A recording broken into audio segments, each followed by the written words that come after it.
Hello, 100 tips for rolling dips.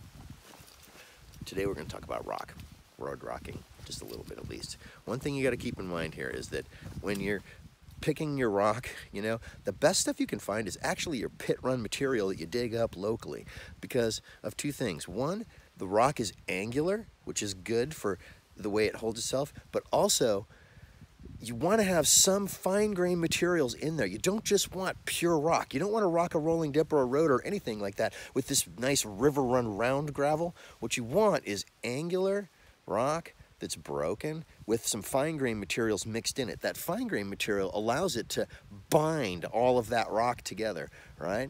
And the angularness of it prevents those individual rock particles from rolling, as you're moving over it. So the combination of the binder and the angular rock will allow your road to set up real tight and be armored, against the traffic and the rain, right? So let's take a look at this here.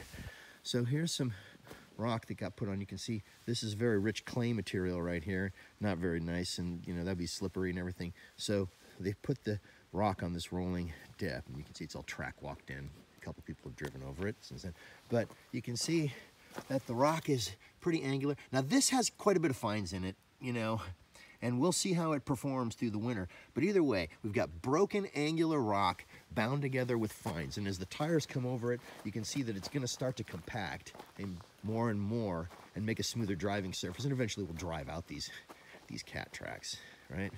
But either way, point is, get good rock for your dip, angular with binder in it.